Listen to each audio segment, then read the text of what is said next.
ఓం నమః శివాయ. నమో నారాయణాయ. స్వర్ణాకర్షణ కాల భైరవాయ నమో నమః. హరి ఓం. మా ఛానల్కి స్వాగతం.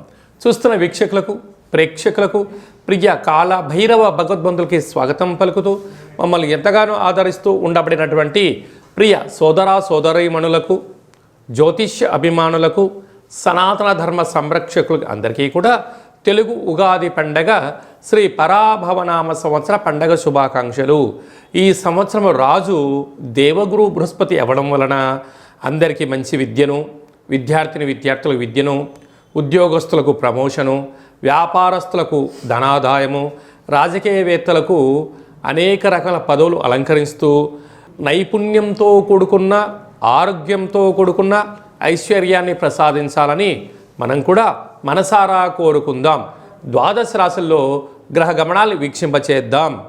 మిథున రాశిలో దేవగురు బృహస్పతి సంచార స్థితి, సింహరాశిలో కేతు సంచార స్థితి, అలాగనే కుంభరాశిలో రాహు సంచార స్థితి, మీనరాశిలో శని భగవానుడి సంచార స్థితితో ద్వాదశ రాశుల్లో గ్రహ గమనాలు ఈ విధంగా ఉన్నాయి. ఈ సంవత్సరము రాజు దేవగురు బృహస్పతి అవ్వడం వలన సకాలంలో పంటలు, విద్య, ఉద్యోగము, ఐశ్వర్యము, అనంతమైన ఈ భూమండలమంతను కూడా నిత్యము సస్యశ్యామలంగా ఉంటుంది. కనుక అందరికీ ఇది చాలా శుభకరణంగా భావించగలగాలి. మంత్రివర్యులు కుజభగవానుడు అవ్వడం వలన పాలకుల మధ్య స్వల్పమైన విభేదాలు ఉండే అవకాశాలున్నాయి. సమన్వయంగా ఎవరైతే ముందుకు వెళ్ళగలరో వారందరికీ ఐశ్వర్యం కలుగుతుంది అని చెప్పి గమనించాలి. కనుక ఈ సంవత్సరము పరాభవనామ సంవత్సరము అంటే కొద్దిపాటి అధర్మంగా ఉండబడిన వారికి పరాభవము, అవమానం తప్పదు. ధర్మబద్ధంగా ఉండబడిన వారికి ఐశ్వర్యం కలుగుతుందని చెప్పి కూడా గమనించాలి. మకర రాశి వారికి శ్రీ పరాభవనామ సంవత్సరంలో ఆదాయ వ్యయాలు ఎలా ఉండబోతున్నాయి, ఐశ్వర్య ఆనందాన్ని ఎలా పొందాలో ఈ వీడియోలో సవివరంగా సంపూర్ణంగా తెలుసుకుందాం. మకర రాశిలో ఏ ఏ నక్షత్రాలు వస్తాయనగా ఉత్తరాషాఢ నక్షత్రంలోని 2, 3, 4 పాదాలు, శ్రవణ నక్షత్రంలోని 4 పాదాలు, ధనిష్ఠా నక్షత్రంలోని 1, 2 పాదాలు కలిపితే మకర రాశి. రాశాధిపతి శని భగవానుడు. వీరికి ధనావాకు కుటుంబ స్థానంలో రాహు సంచారము చేయడం, ఒకవైపు వీరు మంచినీళ్ళను లాగా ధనాన్ని ఖర్చు పెట్టేటువంటి మనస్తత్వం కలిగిన వ్యక్తులు వీరు. అంటే వీరికి తల్లిదండ్రుల ద్వారా కానీ, గురువుల ద్వారా కానీ, పూర్వజన్మ సుకృతం ద్వారా కానీ అనంతమైన సంపద, ఆనందానికి, విలాస జీవితానికి వీరే కేంద్ర బిందువులు. కనుక ఈ సంవత్సరము వీరి యొక్క ఆదాయం 2, వ్యయం 8 అంటే -6లోకి రాబోతున్నారు. కనుక వీరు ఏం గుర్తుపెట్టుకోగలగాలి? స్వీయ నియంత్రణ, అనవసరమైన ఖర్చులు తగ్గించుకోవాలి. విందులని, వినోదాలని, ఆర్భాటాలకు వెళ్ళారా? మీరు అప్పుల పాలు కావడమే కాకుండా కుటుంబాన్ని అస్తవ్యస్త పాలు చేయడం, క్రెడిట్ కార్డులో డబ్బులు గీయడం, డబ్బులు ఇస్తున్నారు కదా అని చెప్పి లోన్లు తేవడం, రెండూ కూడా భవిష్యత్తులో మిమ్మల్ని ఇబ్బంది చెందించే పరిస్థితి కనపడుతుందని చెప్పి జ్యోతిర్విజ్ఞానం తెలియచేస్తుంది. రాజ్యపూజ్యం 1, అవమానం 2, శత్రువులు పొంచి ఉన్నారు. కనుక దయచేసి అప్పులు ఇవ్వద్దు, అప్పులు కూడా పుచ్చుకోవద్దు అని చెప్పి జ్యోతిర్విజ్ఞానం తెలియచేస్తుంది. వీరికి తృతీయ స్థానాధిపతి రాజు అవ్వడం, దేవగురు బృహస్పతి అక్కడి శని భగవానుడు కూడా ఉండడం వలన తల్లిదండ్రులతో, అన్నాదమ్ముళ్లతో, అక్కాచెల్లెలతో, పార్ట్నర్షిప్ వ్యవహార కార్యక్రమాల వారితో ప్రేమ, ఆప్యాయత, అనురాగం, సత్ప్రవర్తన మీరు ఉండగలిగినట్లయితే మీకు చాలా మంచి కాలంగా భావించగలగాలి. అర్ధాష్టమ రాశాధిపతి కుజుడు మంత్రివర్యులు అవ్వడం వలన ప్రభుత్వపు అధికారులతో ఎంతో సమన్వయం అవసరం. పోలీస్ శాఖ, రక్షణ శాఖ, న్యాయశాఖలతో ఆచితూచి మీరు ఉండగలగాలి.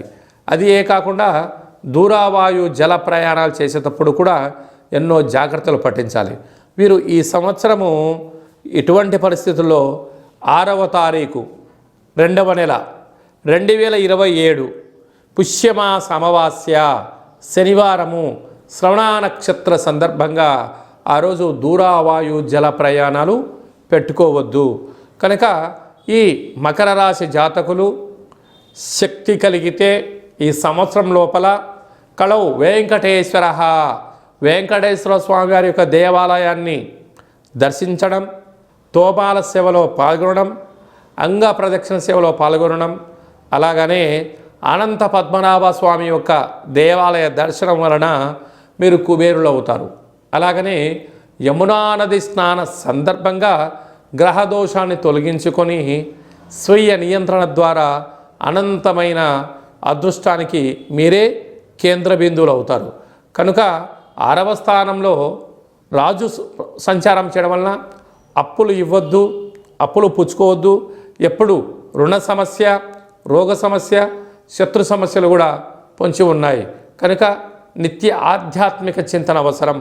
మనిషి శరీరంలోని మూలాధార, స్వధిష్టాన, మణిపూర్వక, విశుద్ధ, అనాథ, ఆజ్ఞ, షట్చక్రాలను నిత్యము అదుపులో ఉంచుకోవడం, మెడిటేషన్ చేయడము, వాటిని వికసింపజేసుకునేటువంటి శక్తిని చేయడము వలన సంపూర్ణ నిత్య ఆనందభరితంగా ఉండే ప్రయత్నం చేయాలి.